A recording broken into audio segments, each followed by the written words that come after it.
Welcome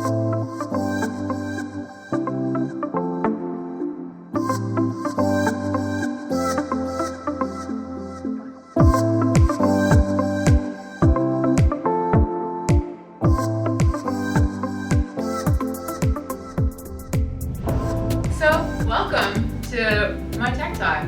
This is Liz Kuchar. I'm going to be doing, this is Geisel Software Friday Tech Talks, and I'm going to be doing a little talk about AI and machine learning on a very high level, kind of a what in the heckaroony is it kind of a level.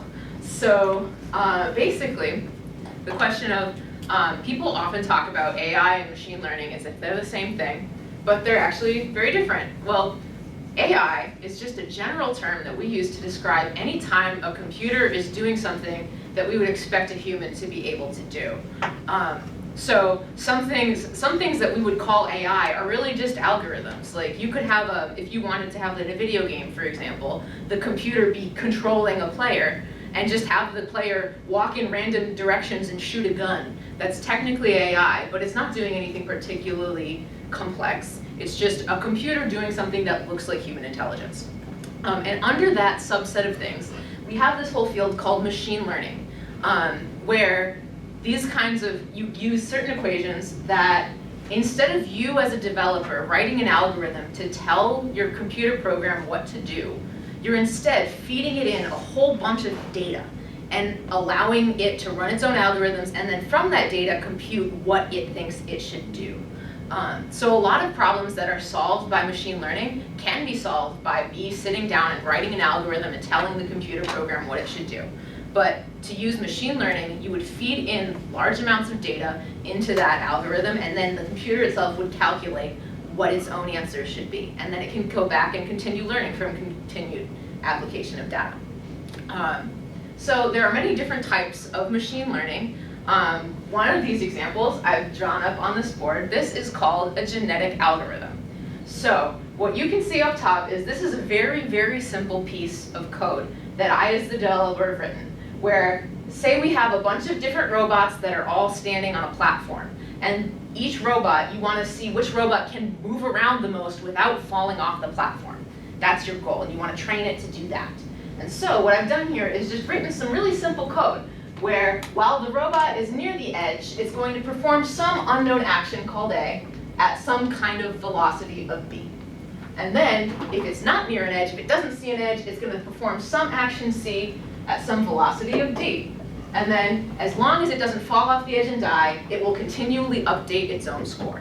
So what we're going to do is we're just going to generate a whole bunch of robots and randomize all those values. I have no idea what the right answer is for those values. I'm going to just give it random numbers, and so then I just plop them all on the platform and hit ready go, and they're all going to run around, and some of them are going to fall off, and some of them are going to stay there, and they're all going to do their completely random actions. And so then I'm going to take all the robots and find out which ones had the highest score at the end of the test. And so let's say, so this one, whenever it's near an edge, it's going to turn left at a speed of 2. And whenever it's not near an edge, it's going to move backwards. So let's say it got a score of 100 points. This one right here, every time it sees an edge, it's going to charge forward at a speed of 6. And then every time it's not near an edge, it's just going to jump up and down at a speed of 2. This one immediately ran off the edge, and so it got a score of 2.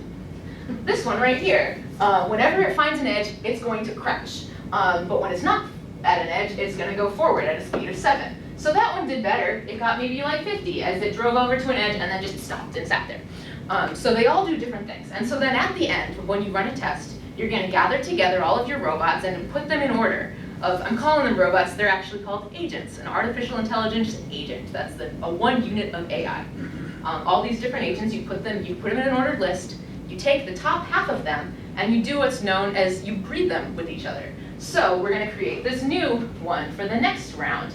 And we got another robot here, and what he's going to do is he's going to take the top half of this one and the bottom half of this one. So his new things are whenever he is on an edge, he's going to turn left at a speed of 2.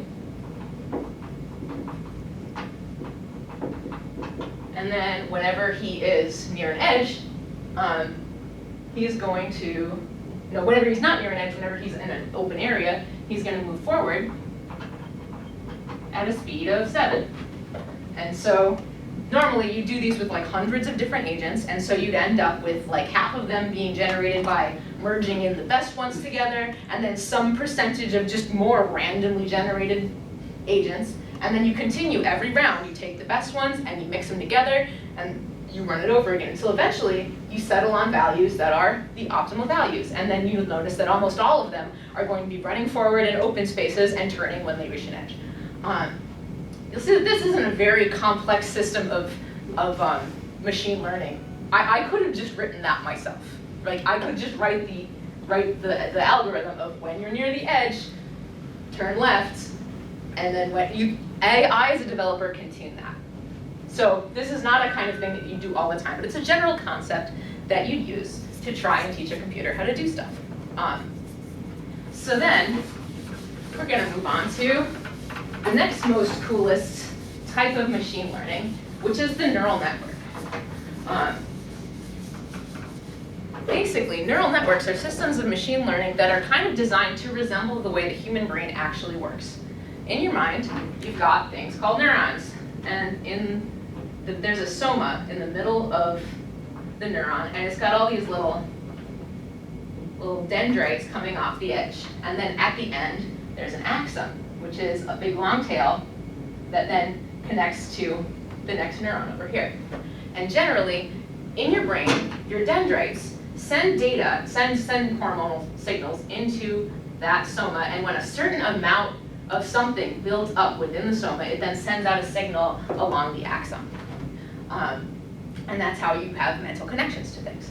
So in machine learning, we do a very similar thing, where we have what's called a perceptron. A perceptron, instead of that soma in the middle, it has a function to decide what it's going to output. And then it has these inputs that go into it that are coming from different data out around it. So, for example, this could be your distance from the edge and the speed I'm currently moving. You're picking data to feed into it. And then it sends out an output according to whatever this function has to say about it. And then it also has in there some amount of bias. And so that's input, input, and then an output. And now each of these inputs have some kind of a mathematical weight. Let's call this one negative 0.7. And then let's say I did a whole example so I can show you mathematically how this works. But the basic idea is you're feeding in a bunch of data into this perceptron, and then out of it is coming a signal. And you would build a whole bunch of these together to create a neural network. So basically, the function that we have in the middle here is going to be a really simple mathematical function. I just want to make sure I get this completely right, because if I got this wrong, that'd be really awful. So,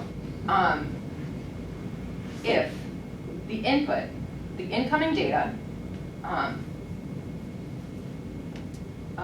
if the weights of the incoming data times the incoming data plus the bias is greater than 0, it will return 0.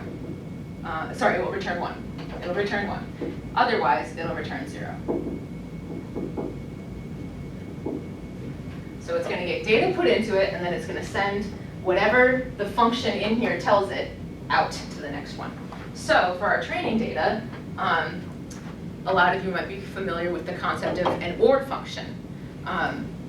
So in an OR function in computers, you've got, if you get a 0 from one side and a 0 from the other side, the answer that you should get is a 0. If you get a 0 and a 1, the answer is 1. If you get a 1 and a 0, the answer is 1. And if you get a 1 and a 1, the answer is 1. Right? So you want, if either side is a 1, you want it to return a 1.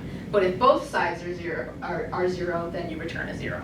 You want it, let's say, so we're going to train this perceptron to know what an OR function is without my actually telling it how to give me an OR. And so this is what we call the training data. So what we're going to do is we're going to feed it through. So let me use a different color.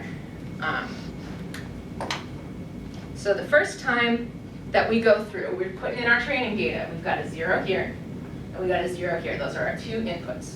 So we're gonna go 0 times minus 0.8, and this one's got a, right now this one's got a negative 0.3. So all these numbers, that negative 8, that negative 0.8, that negative 0.7, and that negative 0.3, those are all completely randomized. When I start this whole thing to train it, I'm giving all of them random numbers that are normalized to some level. And so what I'm going to do is we're going to do 0 times negative 0.8 is 0. 0 times negative 0.7 is 0. Plus negative 0.3 is minus 0.3. And so that is not greater than 0. So we're going to send along a 0 as it listens to that function. And since that was the correct answer that my training data wanted, that means that our error of that function is equal to 0. So it did a great job. So it said, I loved all those weights. It did exactly what I wanted it to do. Good job. Let's try the next one. So we're changing nothing. And so then we're going to try it again with the next piece of training data. This one's a 0, and this one's a 1. This time, 1 times negative 0.7 is so we got 0 on the top, and then on the bottom, we've got negative 0.7 minus 0.3, and so that means we get a negative 1. Negative 1 is not greater than 0, so it's going to return a 0. This time it's going to say the error equals 1, because it wanted a 1. I got it. And so I'm not going to go through and do every single one of them, but that's the basic idea, is that you get the error, and then you're going to go back here and change these. Oh, now there's an error of 1, so 1 times negative 0.8, that's going to stay a negative 0.8, and then like the error goes in here, and that's going to change it around. You change your weights every time you get error. Your error back propagates through the whole system. So what you're going to do is, after I had an error of 1, that means you go back in and you do the input times the error plus the weight. All right? The original input into this was a 0 times the error of negative 1, and then plus the negative 0.8, which means that's a 0 plus negative 0.8, the negative 0.8 stays the same. This time, the last time it had an input of 1, it had an error of negative 1, and then it had a weight of negative 0.07, and so then the result is going to be, this one is going to have a new weight of a positive 0.3. So it changed that weight. And then the bias, you're just going to take the error and subtract the bias. So, and add the bias. So the error is 1 plus a bias of negative 0.3, and the new bias is going to be 0.7. So you're going to keep doing that over and over and over again. So every time it's wrong, it takes that error and it changes all of the weights and it changes that bias until eventually, hopefully, it will result in something that'll be correct. So basically, what's going to happen is after the next one, the next one's going to result in an error, and it's going to back propagate through this, and it's going to change the weights. And nowadays, you don't actually have to do anything of any of this if you want to do machine learning, but this is what it's doing under the hood. It's basically going back, and then so we're going to go through it again as you go feed in the 1 on this side and the 0 on this side, and that's going to get it wrong too, and then that error is going to come back here and change all those weights again. And if you keep doing this over and over and over again, you run it with the training, with different training data or whatever the training data you want, over and over and over again, eventually it will find weights and bias that allow it to accurately sort everything that comes in the same way that it would sort the training data. And the reason that it can do that is because what it's actually doing is you've got this graph, right, of all the data you're putting in. Input A on this side and input B on this side. If you put in a 0 and a 0, we want the result of a 0 right here. If this side is 0, if it's 1 on the A axis and 0 on the B axis, we want it to return a 1.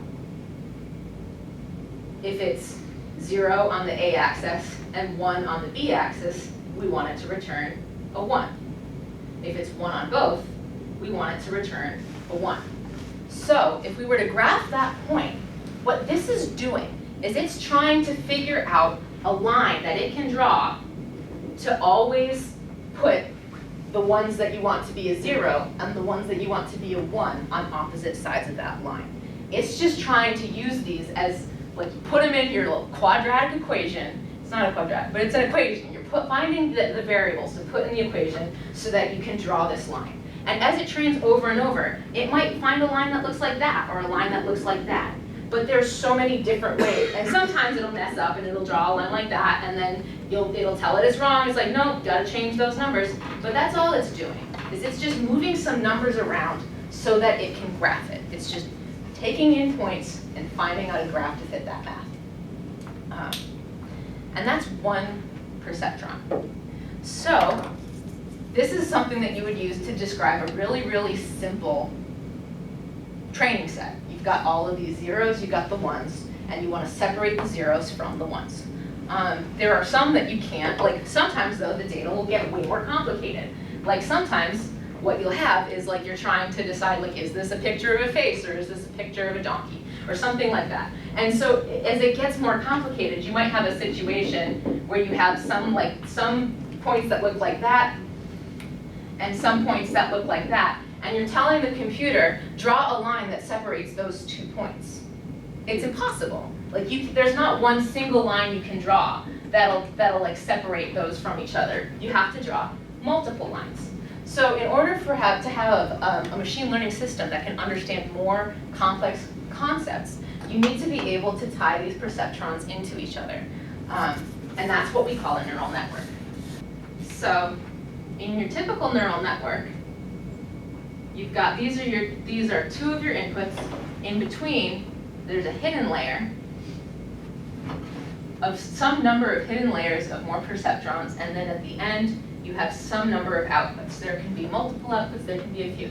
So just like our perceptrons before, we've got inputs coming in, and then out of them comes that output vector that we were using to calculate in that previous whole thing where we were doing the function.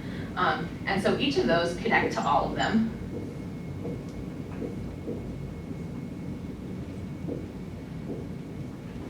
Right? And so then those are going to do the same thing as before. You're taking your inputs, you're taking your weights, you're doing some math, and you're spitting out some other stuff. And they do the same thing here, where they all are passing along information to each other. It's just multiple different perceptrons hooked up to each other. And then at the end, you got outputs. So this might be a thing where, for example, say you've got a plank and you're trying to balance a ball on the plank. So you might have one input for what speed the ball is currently moving at. You might have one for the position of the ball. You might have an input for what is the direction that the board is currently tilted at, and you might have another for how fast am I currently moving. Those are all the different pieces of information that you want the computer simulation to take into account. And then it'll do the exact same thing. It'll start calculating those weights, putting it through, and then on the output, it will be telling you how fast should I move the plank, and in what direction should I move the plank in order to balance that ball in the middle of the plank. And so what'll happen is that you just write your equation so that it will, instead of having just a set of training data where we're putting in zeros and ones and saying, I want your output to look like this training data, instead, what you're going to do is after that output comes out, you just take whatever it is and you reward or punish this system based on how well it does. So in here, it's going to say, how do you move? And in here is what do you see? And then in the simulation, every time the ball stays on the plank, you give it a reward of +1 every time the ball stays on the plank. And every time the ball falls on the ground, you're going to give it a -100, a negative reward. You're going to punish it and reward it for when it does those good things. So that error becomes the reward. Instead of just having your error come out of the system, it's just doing a movement. And then you're using your punishment and reward system to tell it how well it did. And then, just like the error did before, that reward is going to back propagate through that neural network. So if you told, if the ball is here, you've got the system controlling the plank, and the system suddenly goes like this, and the ball goes flying off the plank, and it gets a -100, bad job, then it's going to associate that with all those connections. It's going to say, okay, whatever thing you just did, that was bad. We don't want you to do that. And continue moving back, back, back. All those previous things you did, we don't like any of them. Don't do any of that. And so then it just balances out that error or balances out that reward all throughout the entire system. So no matter how much data you're feeding into it, that's all it is it's you have every single one of these is doing some simple math formula to say, I have this X and I have this Y, what should my answer be? That's all that it is. And it feeds into all these different connections, and somehow it just miraculously graphs all the data that's coming into it. And what'll happen is it will start building up this little table of when the ball is here and when I'm here, I should do this. And when the ball is here and I'm here, I should do this other thing. And depending on all, it has this internal chart of all the different situations that it's been in.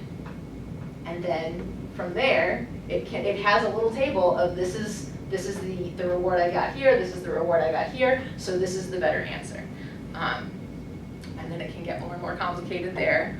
But that's basically what it's doing. It's just numbers come in and it picks new numbers. And under the hood, it's just figuring out a way to graph all of those numbers in a way that it can write a math equation to describe. Yes. How long would it typically take for the system to learn how to balance that ball? So it's depending on how much data you have going in, and it can be really, really fast. So like I made a little sample where the ball can only roll left or right and the plank can only roll left or right. It took about maybe like 2 minutes for it to be able to easily balance the ball. Sometimes less, sometimes more. One thing there's an interesting problem that they call the multi-armed bandit problem. Where let's say that you are in a casino and you're sitting at a row of slot machines, and you know that every single slot machine has a different chance of winning. They all have a different, like this one will pay out 80% of the time, this one will pay out 2% of the time. So normally what you would do if you want, and say you have $100 to put in this whole row of slot machines, and you want to put your $100 into the one with the best return. But how do you find which one has the best return if they're not labeled? So let's say you go onto this machine and you spin it and you lose, and then you move to this machine and then you spin it and you win. How long do you sit at this machine before you move to another one? Because say this one had a 0% chance and this one had a 30% chance, and there's one over there that has an 80% chance. If you just sit at the 30 the whole time, you're always going to do that one thing that worked out for you that one time, and you might have a way better chance if you were to walk down that row and try the other ones and find the one that always gives you 80. So as you're trying to design these systems, sometimes you can change your mathematics into it, so either it's going to favor doing the thing it already did that it knows works versus trying new things and seeing if something new would work. And then these can always, there's so many different equations that you can use to decide, like, how am I going to go from one to the other? How much am I going to remember? How many times am I going to run through this before I take that reward function and reward myself and all of the different jumps along the way? So there's all sorts of different ways that you can put these networks together. You can use different algorithms to decide all of the different little parts of them, and then just use those to it's about finding unique ways to represent data, because that's all it is doing is you give it a giant pile of data and it's trying to figure out the math to understand what that data means in a way to make good choices about it. And I think the thing that makes it so interesting is that I don't need to know what any of those things are. Like, I can just give it a bunch of data about a problem and it can give me an answer to that problem. Or can at least try to find some kind of an understanding of that problem space without my having to explicitly tell it a cat has ears. It will just discover there's some amount of math that describes a cat, and it corresponds to ears. And I think that's a neat thing. So, yeah, any questions? What questions do you have? Do clients want to go outside to get this kind of understanding generally, do you feel? Is that I think so, absolutely. I think that currently machine learning is a huge part of software development, especially as big data is a thing.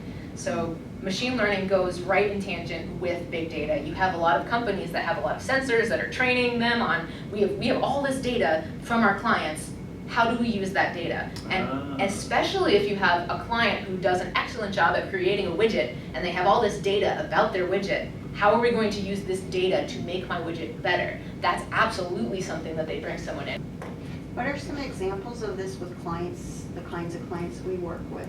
That is a good question. So one thing that we do a lot of is that we will have clients who have some system that is collecting data about what it's doing. So maybe you might have some kind of, maybe you have like error logs of problems that like we'll be working with a robot that goes to a control panel, and we're just the robot sends signals over to our control panel, and our control panel is displaying what the problem is with the robot. But so we have like a bit system where it's like, oh, the robot is reporting that some bad things are happening here and here and here, and you only find out about them once the robot has a problem. But since we have access to all that data of all the signals coming in from the robot, you could run machine learning on that data and take all of your past data and all the times you've noticed a problem with the robot with all of the data coming across from that robot, and it might be able to pick up on patterns such that maybe 10 minutes before you notice that there was a problem, the machine learning system would guess that robot's going to have a problem in 10 minutes. That's a common usage of machine learning. You can also use it to learn about like your clients. So like let's say you have you run a telephone company and or like internet whatever, and people are canceling their service. If you collect data about all of the people who canceled their service and how much it cost and everything we know about them and what they went on to then do instead of using your service, you might be able to find, oh, all these people who are under 21 are dropping our service to go to Netflix, and all of these older people are dropping our service because it's too expensive. So then you could offer a discounted streaming service to these customers, or you can offer a discount to these customers, and it might help you with customer retention by using the knowledge that the system has of all your past data and using it to predict future data. And then there's also like, how many random things do I want? The basic genetic algorithm that we had for that first one, where it's just, what number should this variable be, and smush them together, you can do that with entire networks. You can take the weights on your nodes from one network and the weights on your nodes from this other network and genetically merge them together and take some of the weights from some of the places, and then have these kind of hybrid networks that you're like using your genetic algorithm to kind of read them together and see if you can have a constantly improving population. So like, and you can save that data off. Another thing that's really neat is all the code that you're using to run all this analysis, it can be huge. You might need to rent computers from Google to crunch all these numbers and train your networks. But then once you have them trained, you just have, here are all the weights. I can save that to a text file and plop it on my agent, and it knows what to do with all those numbers, and it just does it. And it doesn't have to continue doing all the crunchy code. You just train it, and then ready, set, go. It can have a relatively simple thing that it does. Thank you for coming to my TED Talk.